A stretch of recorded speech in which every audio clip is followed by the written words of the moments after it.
नमस्कार. निरामय औषधांशिवाय आरोग्य या विशेष कार्यक्रमात मी सुप्रिया तुमचं मनपूर्वक स्वागत करते. गेल्या काही भागांपासून आपण ऊर्जेविषयी बोलतोय, सप्तचक्रांविषयी बोलतोय आणि आजारांविषयी बोलतोय. आणि या आजारांवर स्वयंपूर्ण उपचार कसे काम करतात याही विषयी आपण बोलत आहोत. त्याचबरोबर अनेक रुग्णांचे मनोगतही आपण ऐकलेले आहेत. आजच्या या भागामध्ये आपण त्वचेच्या विकारांबद्दल बोलणार आहोत आणि याच विषयी आज आपण चर्चा करणार आहोत स्वयंपूर्ण उपचाराचे प्रणेते योगेश चांदोरकर आणि अमृता चांदोरकर यांच्यासोबत. सर आणि मॅडम, तुम्हा दोघांचंही कार्यक्रमात खूप खूप स्वागत. धन्यवाद. सर, पहिला प्रश्न तुम्हाला विचारते की त्वचेचे विकार हे नेमके कशामुळे होतात? जेव्हा आपण त्वचा म्हणतो ना, तेव्हा त्वचेमध्ये महत्त्वाचे 3 तत्व येतात. पृथ्वी, अग्नी, जल हे महत्त्वाचे आहेत. मुळातच शरीरातला सगळ्यात मोठा पृथ्वी तत्वाखाली येणारा ऑर्गन म्हणजे आपली त्वचा आहे. तर ह्या त्वचेला आपल्याला आर्द्रता पण गरजेची असते, आपल्याला उष्णता पण गरजेची असते. त्याच्यामुळे ह्या दोन्हीमध्ये जेव्हा बिघाड होतो, जर तुम्ही बघितलं तर उन्हाळ्यात आपल्याला जास्त त्रास होऊ नये म्हणून शरीराचं काम काय असतं, तर शरीर घाम निर्माण करतं. म्हणजे बाहेरचं जे वातावरण तापलेलं आहे त्यांनी त्वचा जास्त तापू नये, त्याच्यासाठी ती आर्द्रता आपोआप निर्माण होते. किंवा थंडीत तुम्ही बघितलं तर ती आर्द्रता त्याला बाहेर टाकायची असते, कारण पाणी काय करतं तर तुमचं टेम्परेचर बॉडीचं खाली करतं. त्याच्यामुळे वारंवार तुम्हाला लघवीला लागते थंडीमध्ये. उन्हाळ्यात तसं होत नाही, उन्हाळ्यात घाम येतो. तो घामाचा परिणाम तुमच्या त्वचेवर होतो का? तर नक्की होतो. त्वचा तापत नाही, तुमची नॉर्मल टेम्परेचर राहतं. तसंच ज्या वेळेला थंडी असते त्यावेळेला ती आर्द्रता हळूहळू कमी होते, शरीरातलं पाणी बाहेर टाकावं लागतं. त्यामुळे त्वचेचे विकार जर बघितले तर थंडीमध्ये ते जास्त वाढतात. त्याच्यामुळे हे अग्नी, पृथ्वी आणि वायू ह्यांचं जर समतोल असेल तर त्वचेचे विकार होत नाहीत, पण त्यांचा समतोल बिघडला तर त्वचेचे विकार नक्की होतात. नक्कीच. मॅम, तुम्ही काय सांगाल की ह्या जे त्वचेचे विकार आहेत हे नेमके कशामुळे उत्पन्न होतात? म्हणजे याचा मानसिकतेशी सुद्धा काहीतरी संबंध आहे का? नक्की आहे. प्रत्येक गोष्टीचा तुमच्या मनाशी संबंध हा येतोच.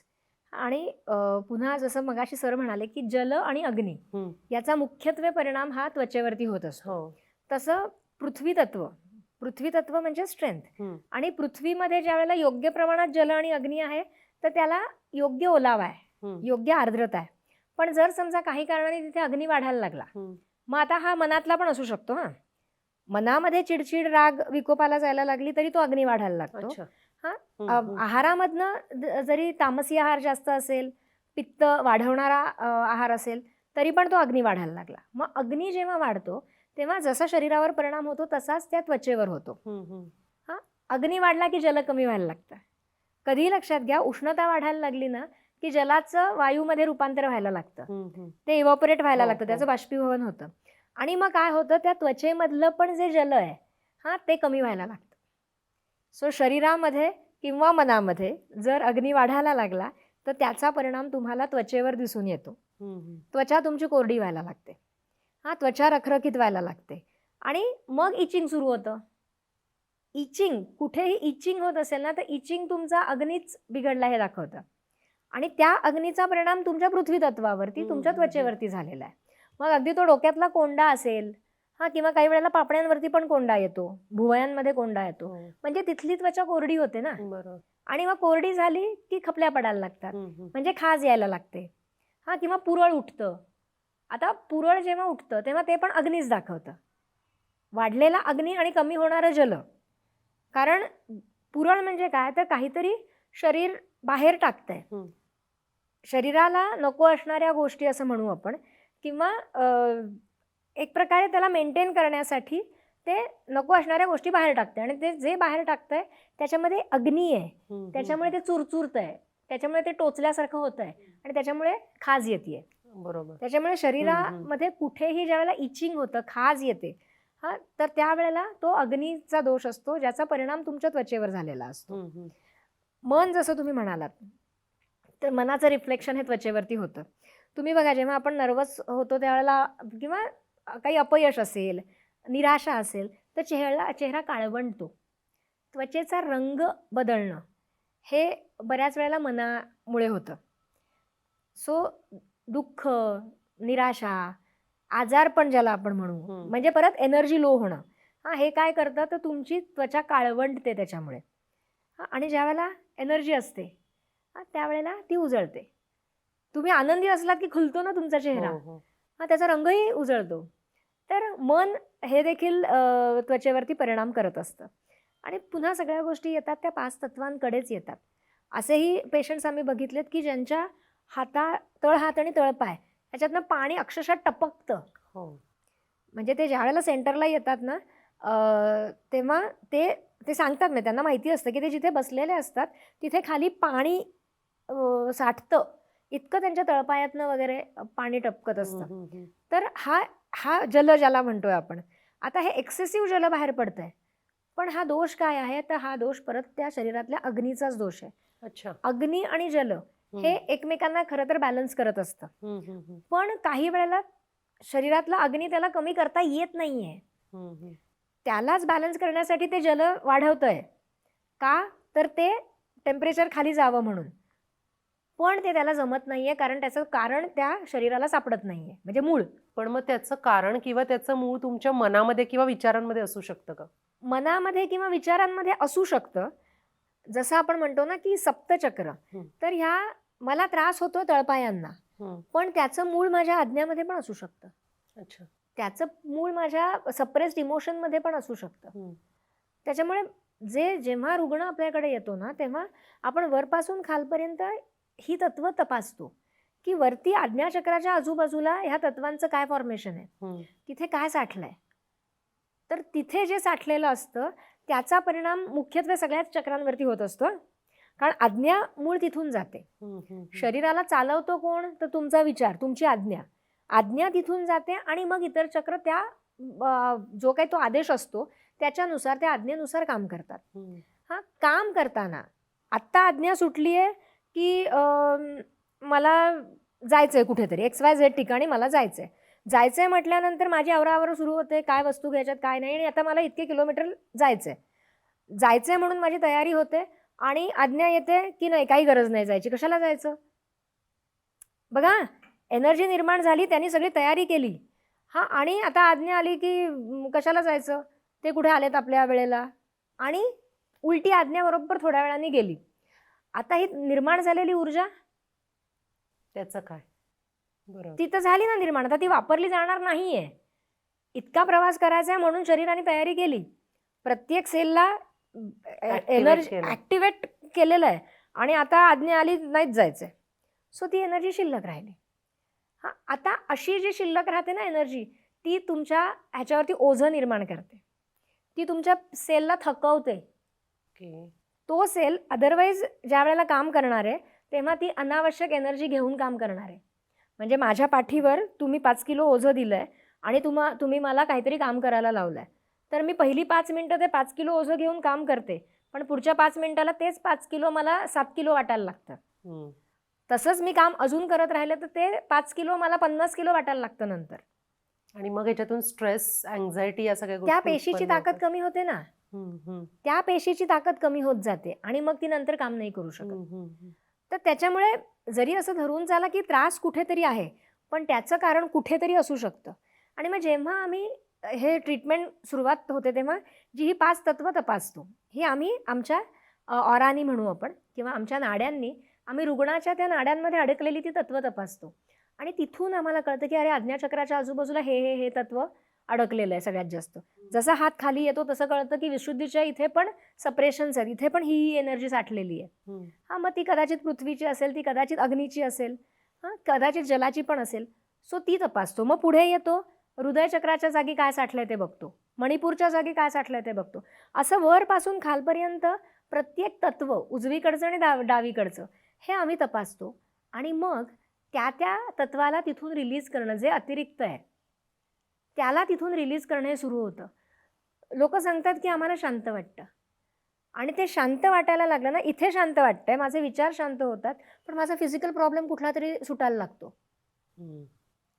कारण तो फिजिकल प्रॉब्लेम कदाचित तिथे खाली असतो, मी त्याच्यावरती अनेक वर्ष काम करतेय, पण जेव्हा निरामयचे इथले वरचे प्रॉब्लेम असं धरून चला सुटायला लागतात, तर त्याची पाळमुळे इथे असतात. ती सुटायला लागली ना की तिथे त्याला बरं वाटायला लागतं. बरोबर. त्याच्यामुळे हेच आहे की त्रास तुमचा काही असू दे, गरजेचं नाही की त्याचं मूळ तिथेच आहे. मुळात तो मूळ नसतंच ना तिथे. आपण जे म्हणतोय ते कायम लक्षणच म्हणतोय. लक्षणाला आपण रोग म्हणतोय. बरोबर. आपण मुळावरती जातच नाहीये. आपण ती गल्लत करतो. गल्लत करतोय. हं. जसं आता मॅडमनी सांगितलं किंवा आपण म्हणतोय उष्णता, अग्नी हा त्वचेचा महत्त्वाचा भाग आहे. हो. म्हणजे त्वचा चांगली ठेवण्याचा. जेव्हा मी काहीतरी चुकीचं खातोय आणि उष्णता वाढत राहते किंवा माझे हार्मोनल चेंजेस सुरू आहेत. जर तुम्ही बघितलं तर साधारण तारुण्य सुरू होतं त्यावेळेला मुरुमं यायला लागतात चेहऱ्यावरती. हो. मग चेहऱ्यावर मुरुमं का येतात? तारुण्य सुरू झालं त्याचा चेहऱ्यावरच्या मुरुमाशी काय संबंध आहे? तर तसं नाही आहे. मुळातच खूप मोठ्या प्रमाणावर हार्मोनल चेंजेस जेव्हा होतात तेव्हा शरीराला खूप उष्णता निर्माण करावी लागते. आणि ही उष्णता सगळ्यात जास्त सेन्सिटिव्ह काय तर तुमचा चेहरा आहे. त्या चेहऱ्यावरती ती तुम्हाला दिसायला लागते. इव्हन कित्येक बायकांना पाळीच्या वेळेला पण चेहऱ्यावरती मुरुमं येतात. कारण पाळी सुरू करणं किंवा पाळी थांबवणं हे हार्मोन्सचंच काम आहे. त्यामुळे त्यावेळेला हार्मोनल चेंजेस खूप मोठ्या प्रमाणावर होत असतात आणि त्याचा परिणाम तुमच्या चेहऱ्यावर दिसत असतो. मग तो चेहऱ्याचा प्रॉब्लेम आहे का? तर तो चेहऱ्याचा प्रॉब्लेम नाही आहे. तो आहे तुमच्या हार्मोन्सचा प्रॉब्लेम. तो दिसतोय तुमच्या चेहऱ्यावर मुरुमांच्या स्वरूपात. मग तुम्ही मुरुमांवर कितीही ट्रीटमेंट करा ती बरी होतात का? ती होत नाही. ती तात्पुरती कमी होतात. पुढच्या पाळीला किंवा पुढच्या वेळेला ते परत येतात आणि हे कंटिन्यू सुरू राहतं. कारण हार्मोन्स जागेवर येतच नाही. तिथे होणारी वाढीव उष्णता जागेवरच येत नाही. आहारामध्ये पण बदल अशा वेळेला आम्ही सुचवतो. म्हणजे तो अग्नी जागेवर आणण्यासाठी तुम्हाला शांत करणारा आहार हा गरजेचा असतो. तेलकट किंवा तिखट ह्या गोष्टी थोड्याशा कमी करायला सांगतो. तूप आणि दूध आम्ही आहारामध्ये वाढवायला सांगतो. आणि त्याच्याबरोबर मग ती भाताची पेज असेल किंवा त्याचा निवळ असेल, साळीच्या लाह्या आहारामध्ये घ्यायला सांगतो. त्याचं पाणी प्यायला सांगतो. धण्या जिऱ्याचं पाणी प्यायला सांगतो. उन्हाळ्याचे दिवस असतील तर सब्जा किंवा तुळशीचं बी सांगतो. म्हणजे ज्या योगे पोटात पण थोडासा तो थंडावा निर्माण व्हावा. याच्यातनं रिकव्हरी अजून फास्ट होते ना. सो कितीतरी गोष्टी आपल्या घरामध्ये असतात ज्या आपण वापरू शकतो आणि त्या जर आपण वापरल्या त्या त्या सीझनमध्ये किंवा त्या त्या त्रासानुसार तर रिकव्हरी पटकन होऊन जाते. सर, जे लोक निरोगी असतात, ज्यांना कुठलेच आजार नाही, म्हणजे असे काही लोक म्हणतात की आम्हाला काहीच म्हणजे काहीच नाही, त्यांचा मग त्यांच्या तत्वांवर कंट्रोल असतो का? त्यांचं तत्वांवरती मुळातच माणसाचा त्याच्या तत्वांवर कंट्रोल असण्याची गरज नाही आहे. माणसाचा त्याच्या विचारांवर कंट्रोल असण्याची गरज आहे. जे तुम्ही म्हणताय लोक निरोगी आहेत ते बहुतांशी लोक हे चुकीचा विचार करतच नाहीत. भीती ही फार त्यांच्या मनाला शिवत नाही. म्हणजे आपण कित्येक वेळेला बघतो असं की माझा खूप जवळचा मित्र आहे तो अचानक हार्ट अटॅकने गेला. त्याच्यानंतर तो मला धक्का बसला तर मी कायम हार्ट अटॅकचाच विचार करतोय. ती भीती माझ्या मनात घर करून राहिली आहे.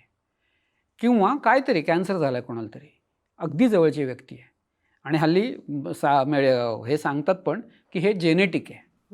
त्याच्यामुळे ती एक भीती असते की कोणातरी आपल्या आईला वडिलांना काहीतरी आजार झाला तर तो आता माझ्याकडे येणार. मग तो TB असेल, कॅन्सर असेल, कोणताही रोग असेल.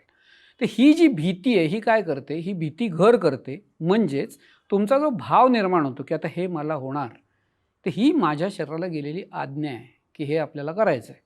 मग शरीर त्या दृष्टीने पावलं टाकायला लागतं आणि पुढे 5 वर्ष 10 वर्षात तुम्हाला तो आजार नक्की होतो. त्याच्यामुळे ही भीती ज्या लोकांना नसते, अशा पद्धतीचा जे लोक विचार करत नाहीत ते कायम निरोगी राहतात. तुमचा मनोमय कोश जेवढा क्लिअर राहतो ना, तुम्ही जेवढं प्रवाहाबरोबर वाहता, तुमच्या जबाबदाऱ्या तुम्ही आनंदाने पार पाडता. मग मी ह्याच्यासाठी एवढं केलं, त्यांनी माझ्यासाठी काय केलं, किंवा तो मला विचारत नाही, असे विचार तुम्ही निर्माण करत नाही. माझं कर्तव्य होतं, मी केलं, त्यांनी करो किंवा न करो हा त्याचा प्रश्न आहे, म्हणून मी सोडून देते. मनोमय कोशामध्ये तुम्ही जर त्या विचारांच्या लहरी साठवल्या नाहीत आणि जे तुमच्या समोर आलंय ते तुम्ही तुमचं बेस्ट देऊन तुम्ही ते केलं आणि पुढे गेलात निघून, तुम्ही अडकला नाहीत त्याच्यात, तर तुम्ही निरोगी राहू शकता. पण हे जे विचारांचं जे सगळं काहूर असतं किंवा हे जे काही सगळं कन्फ्युजन असतं, जे सगळं डोक्यात आपल्या चाललेलं असतं, त्याच्यामुळे खूप सिरियस लेवलचे त्वचेचे विकार होऊ शकतात का? होऊ शकतात. खूप सिरियस लेवलचे, फक्त त्वचेचे नाही, कुठलेही विकार होऊ शकतात. अलीकडे त्वचेमधल्या गाठी वगैरे हे पण प्रॉब्लेम भरपूर दिसतात. पूर्वी एवढे नव्हते, आता हे पण प्रॉब्लेम्स भरपूर दिसतात. कारण आता आपण मनामध्ये खूप गाठी मारायला लागलोय.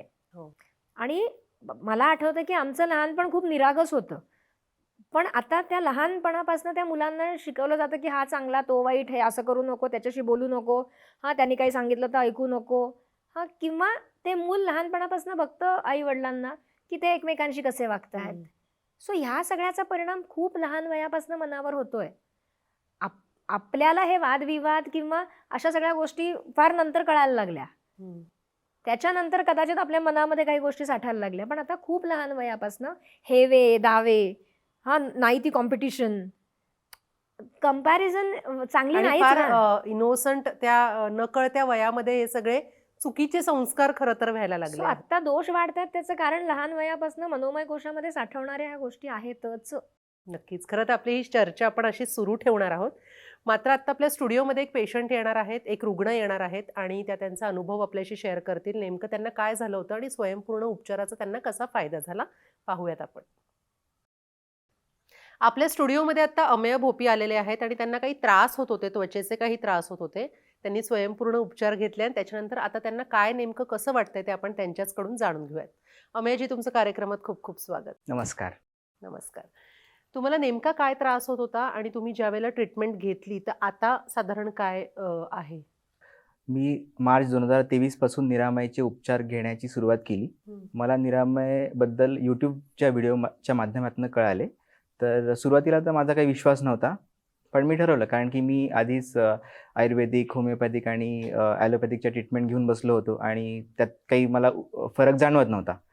तर निरामयला एकदा आपण तिथे जाऊन बघूयात की काय नेमकं आहे आणि विनास्पर्श आणि विना उपचार कसे होतात.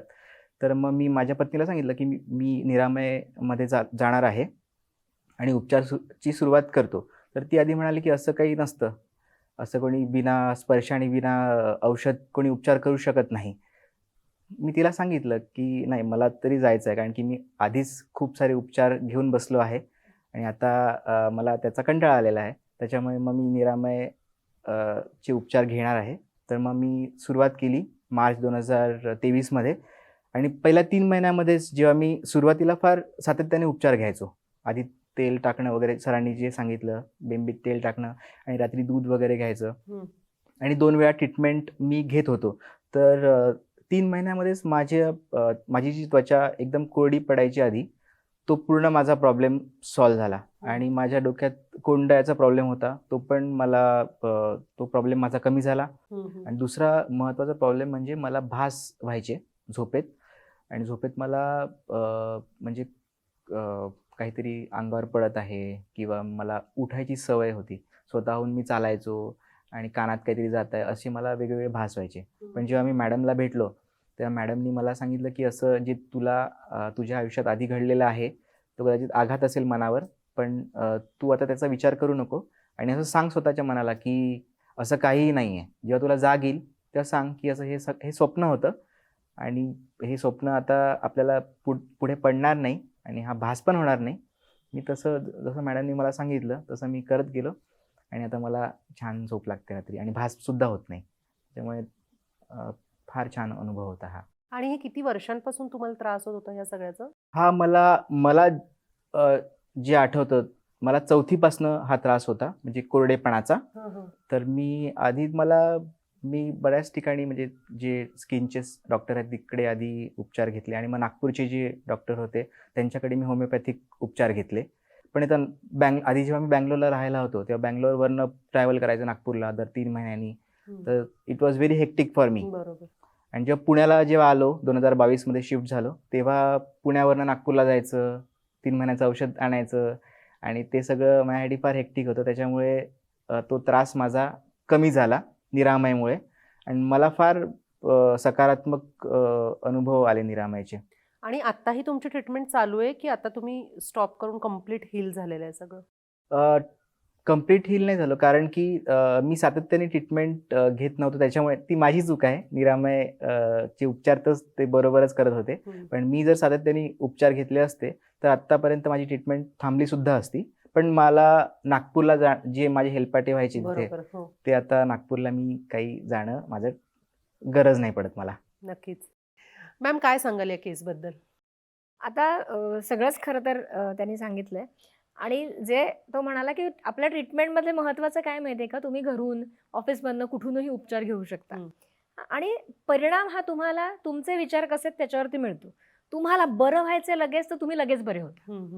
त्याच्यामुळे पहिल्या 3 महिन्यामध्ये सगळ्यामध्येच फरक पडला.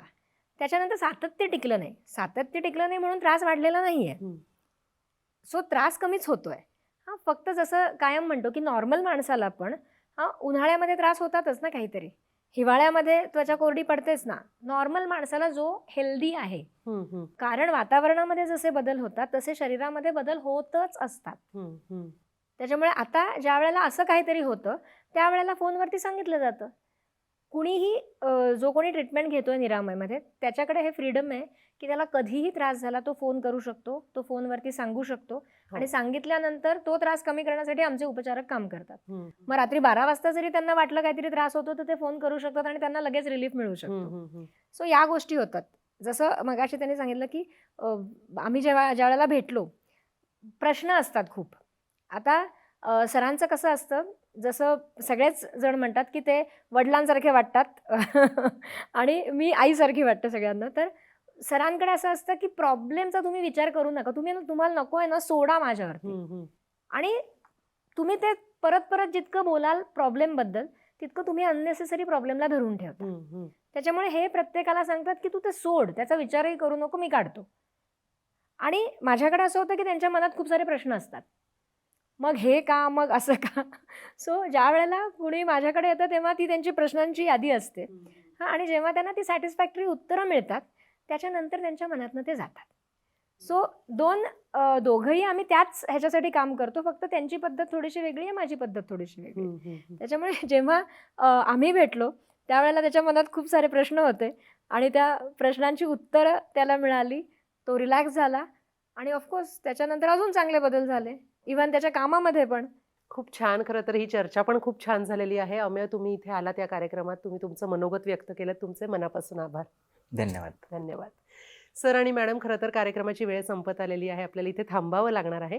तुम्ही इथे छान मार्गदर्शन केलं, तुम्हा दोघांचेही खूप खूप आभार. धन्यवाद. धन्यवाद. जसं की आत्ता आपण अमेय यांचं मनोगत ऐकलं आणि त्यांनी आपल्याला सांगितलं की त्यांना अनेक त्रास होत होते, अनेक वर्षांपासून होत होते, मात्र स्वयंपूर्ण उपचाराच्या मार्फत ते पूर्णपणे बरे झालेले आहेत. आत्ताही त्यांची ट्रीटमेंट चालू आहे. जसं की त्यांनी सांगितलं की कन्सिस्टन्सी ही खूप गरजेची आहे या ट्रीटमेंटमध्ये. तुम्हालाही जर काही त्रास होत असतील तर तुम्ही नक्की स्वयंपूर्ण उपचार घ्या. आजच्या या भागामध्ये आपण इथेच थांबणार आहोत. पुन्हा भेटूयात एका नवीन भागामध्ये. तोपर्यंत नमस्कार. साध्या आजारांपासून ते मोठ्या आजारांपर्यंत घरी राहून फक्त व्हॉट्सअप किंवा ईमेलने माहिती पाठवून लागोलाग सुरू करता येणारे उपचार म्हणजे विनास्पर्श विनाऔषध केले जाणारे स्वयंपूर्ण उपचार. आजच संपर्क साधा.